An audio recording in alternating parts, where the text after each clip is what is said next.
জয় শ্যামা মায়ের জয়। সবার প্রথমে নীল আকাশে আপনাদের সকলকে জানাই স্বাগত। আবারও নতুন একটা ভিডিও নিয়ে চলে আসলাম। ভুল ত্রুটি হলে মার্জনা করবেন। আজ আমি আপনাদের সন্ধান দেব নতুন এক সদ্য উদ্বোধন হওয়া কালী মায়ের মন্দিরের। প্রতিনিয়ত আপনার ভোগ হয়, অন্নভোগ করে থাকি। এই মন্দিরে রাধা কৃষ্ণের শৈশবকাল থেকে বাল্যকাল খুব সুন্দরভাবে তুলে ধরা হয়েছে।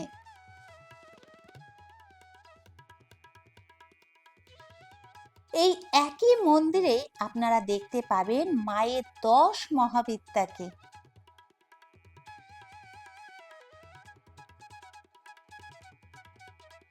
মাকে তো দর্শন করাবই, তার সাথে দেখতে পাবেন আরো দুটো গর্ভগৃহ।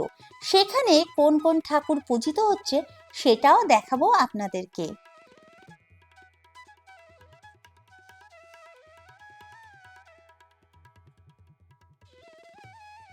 শিয়ালদা কিংবা বনগাঁর সাইড থেকে অতি সহজে কিভাবে আসবেন এই মন্দিরে, তাও আবার কম খরচে, সেটাও বলে দেবো আজকে।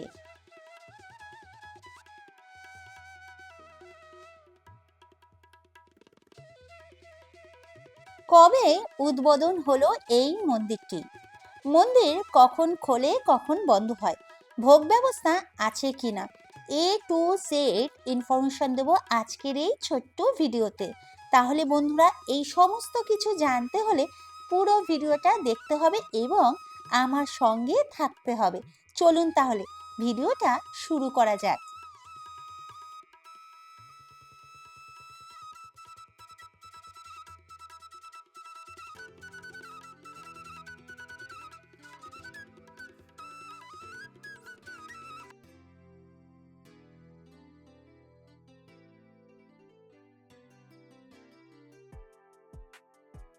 সবার প্রথমে বলে দিই আপনারা কিভাবে আসবেন এই সদ্য উদ্বোধন হওয়া কালী মন্দিরে। শিয়ালদা থেকে বনগাঁ লোকাল কিংবা হাবড়া লোকাল ট্রেনে করে 10 টাকার বিনিময়ে চলে আসুন সবার প্রথমে হাবড়া স্টেশনে। এবার এই হাবড়া স্টেশনের 1 নম্বর প্ল্যাটফর্মে আমি এখন দাঁড়িয়ে আছি। এবার এই 1 নম্বর প্ল্যাটফর্ম থেকে আমি এখন বাইরের দিকে বেরিয়ে যাব। হাবড়া স্টেশনের এটা হলো বাইরের দিকটা, 1 নম্বর প্ল্যাটফর্মের বাইরের দিকটা আমি দাঁড়িয়ে আছি। আর এই যে সোজা রাস্তাটা দেখতে পাচ্ছেন নাক বরাবর, এই রাস্তাটা ধরে মিনিট 2 হেঁটে আমাদেরকে যেতে হবে মেন রাস্তার উপরে।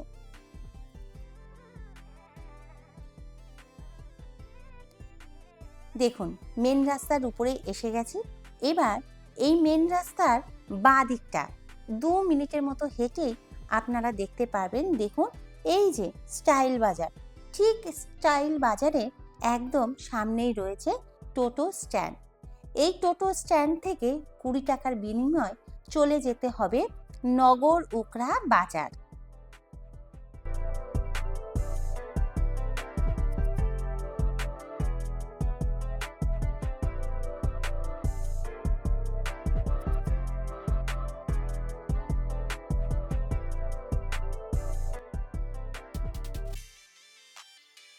দেখুন কথা বলতে বলতে আমি কিন্তু চলেও আসলাম এই নগর উখড়া বাজার। সময় লাগলো 30 মিনিটের মতো। এবার এই নগর উখড়া বাজার থেকে সোজা মিনিট 2 হেঁটেই কিন্তু আমরা পৌঁছে যাব আজকের গন্তব্যস্থলে। আর এই দেখুন সদ্য উদ্বোধন হওয়া নগর উখড়া শ্রী শ্রী কালী মাতার মন্দির। মন্দিরটা একেবারে রাস্তার উপরে অবস্থিত এবং খুব সুন্দর, দেখুন।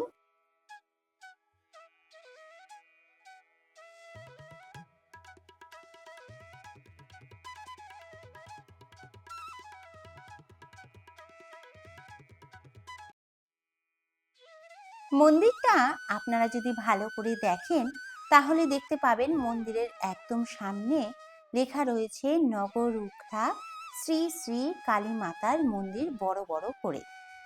প্রথমেই আপনাদেরকে জানিয়ে রাখি এই কালী মাতার মন্দিরটি এখানে আগে থেকেই ছিল, তবে ছোট আকারে ছিল, এত বৃহৎ আকারে ছিল না। এই মন্দিরটি স্থাপিত হয়েছিল 1956 সালে আর এখন বিশাল বড় করে নবনির্মিত করা হলো 2025 সালে। এবার আপনারা যদি লক্ষ্য করেন তাহলে দেখতে পাবেন মন্দিরের একদম মন্দিরের সামনে রয়েছে দেখুন কালী মায়ের একটি বিশাল বড় মূর্তি এবং খুব সুন্দর দেখতে মায়ের মুখটা দেখুন।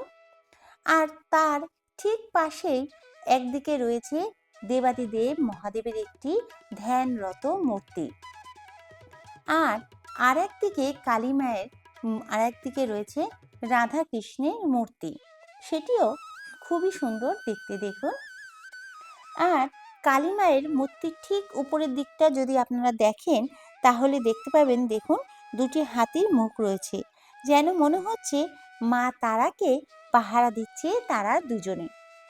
এবার তার ঠিক উপরের দিকটা দেখুন কি সুন্দর রয়েছে বড় একটি চূড়া আর তার দু সাইডে দুটো করে ছোট ছোট চূড়া রয়েছে, দেখতে কিন্তু খুবই সুন্দর লাগছে।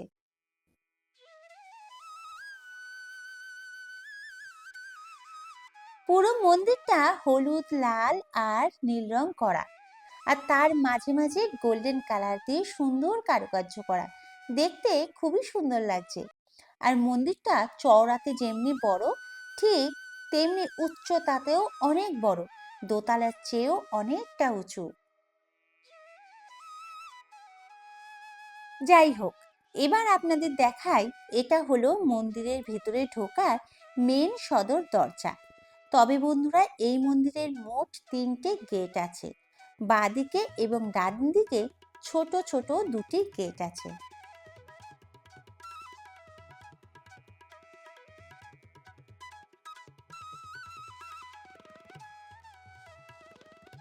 এবার চলুন মন্দিরের ভিতরে প্রবেশ করা যাক।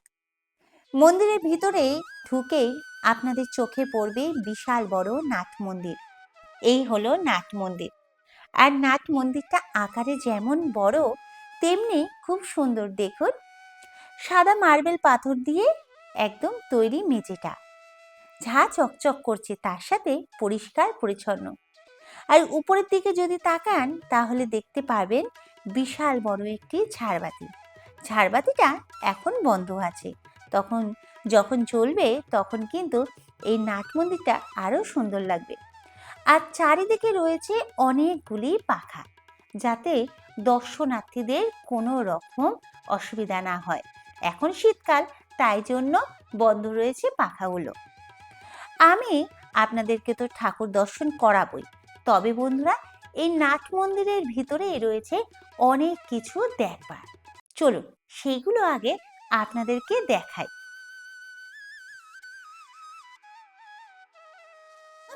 চলুন নাট মন্দিরে ডান দিক থেকে শুরু করা যাক।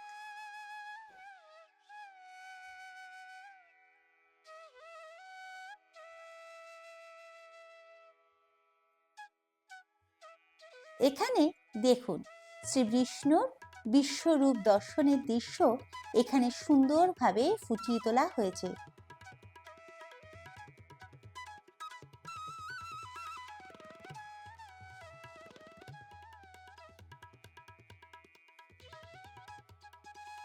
বিশ্বরূপ দর্শন করে এরপর দেখুন শ্রীকৃষ্ণের শিশুকাল থেকে বাল্যকালের সমস্ত লীলা এখানে খুব সুন্দরভাবে ভাস্কর্যের মাধ্যমে ফুটিয়ে তোলা হয়েছে।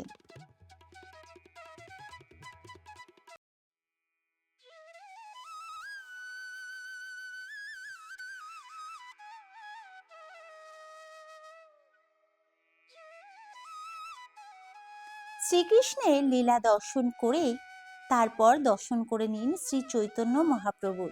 দেখুন কত বিশাল বড়, খুব সুন্দর এই মূর্তিটি। এবং তার সাথে রয়েছে পুরীর মন্দির, পুরীর সমুদ্র, রয়েছে প্রভু জগন্নাথ, প্রভু বলরাম এবং দেবী সুভদ্রার মূর্তি। এক কথায় অনবদ্য সুন্দর লাগছে দেখতে।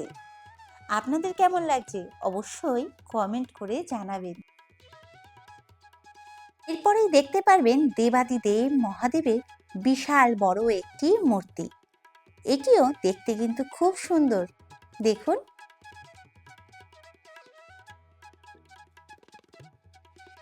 এবার নাট মন্দিরের বাদিকটা একটু ঘুরে দেখে নিন। এখানে দেখুন দক্ষিণেশ্বর মন্দির রয়েছে, রয়েছে মা ভবতারিণী, তার সাথে রয়েছে ঠাকুর রামকৃষ্ণ এবং মা শারদা। মা ভবতারিণীকে দর্শন করে দেখে নিন 10 মহাবিদ্যাকে। প্রথমেই রয়েছে মা বগলা, তারপর রয়েছে মা ধূমাবতী, এরপর মা ছিন্নমস্তা, তারপর রয়েছে মা ষোড়শী, তারপর মা ভৈরবী, তারপর রয়েছে মা ভুবনেশ্বরী, এরপর দর্শন করুন মা কমলাকে, তারপর রয়েছে মা মাতঙ্গিনী, তারপরে মা তারা, তারপর রয়েছে জগৎজননী মা কালী। মাকে দর্শন করে দেখে নিন স্বামী বিবেকানন্দর বিশাল বড় একটি মূর্তি। আর এখানে কিন্তু শেষ নয়, এরপরেই রয়েছে নটরাজের সুন্দর একটি মূর্তি, দেখুন।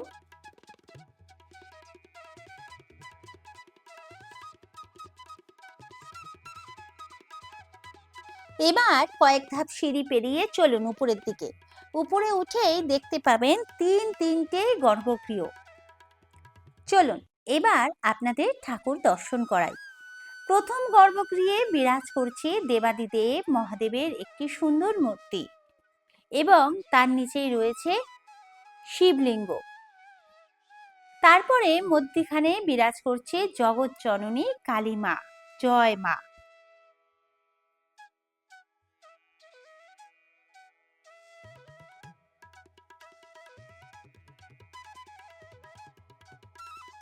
এরপরে গর্ভগৃহে বিরাজ করছে রাধাকৃষ্ণ এবং পঞ্চতত্ত্ব, দেখতে খুবই সুন্দর লাগছে।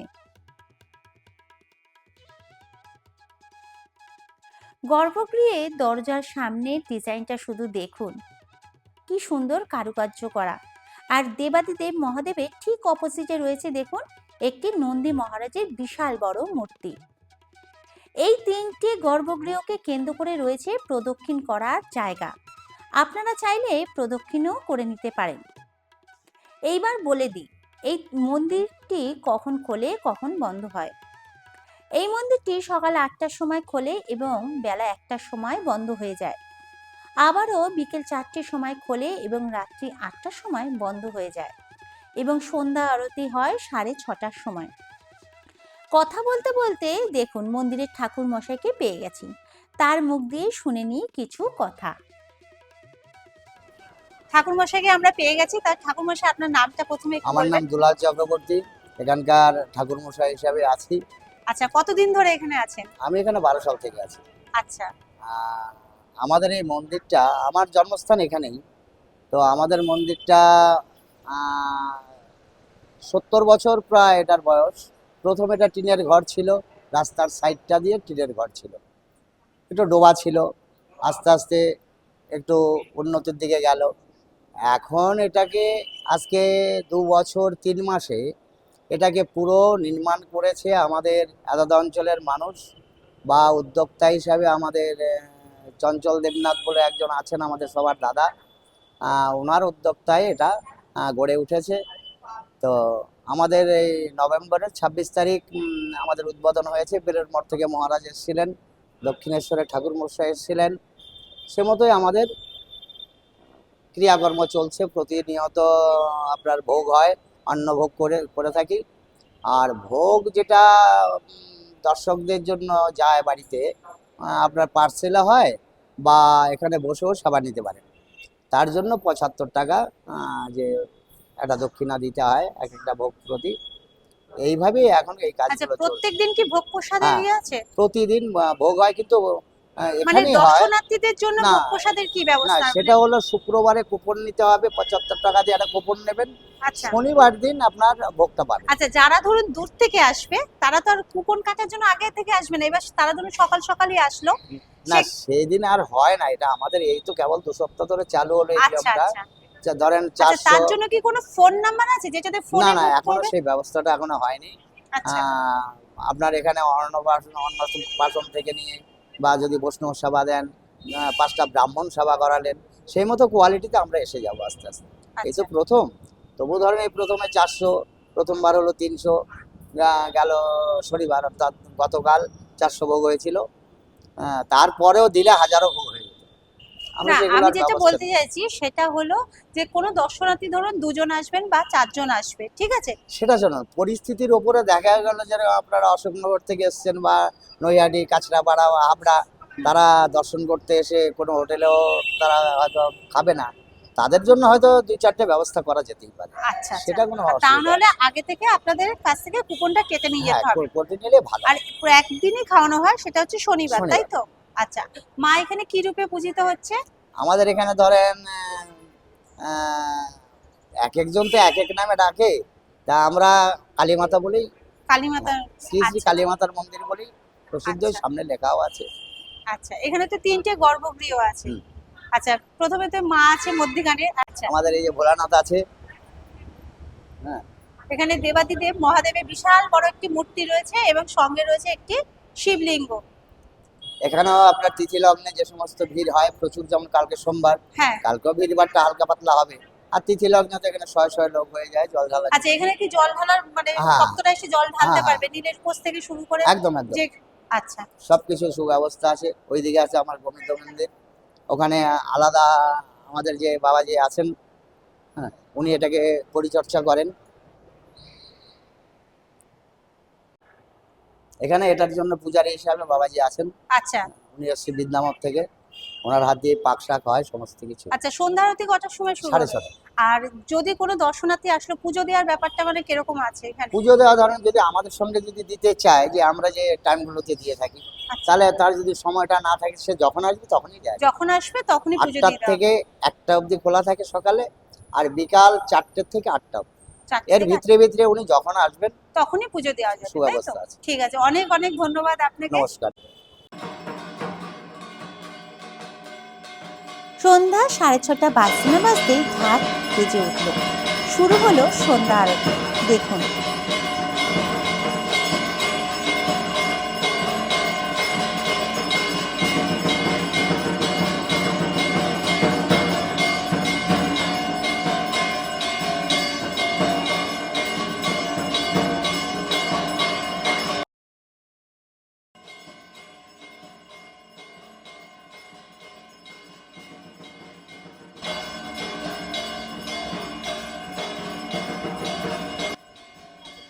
বন্ধুরা যতটা পারলাম এই শ্রী শ্রী কালী মাতার মন্দিরটা আপনাদের ঘুরে দেখানোর চেষ্টা করলাম।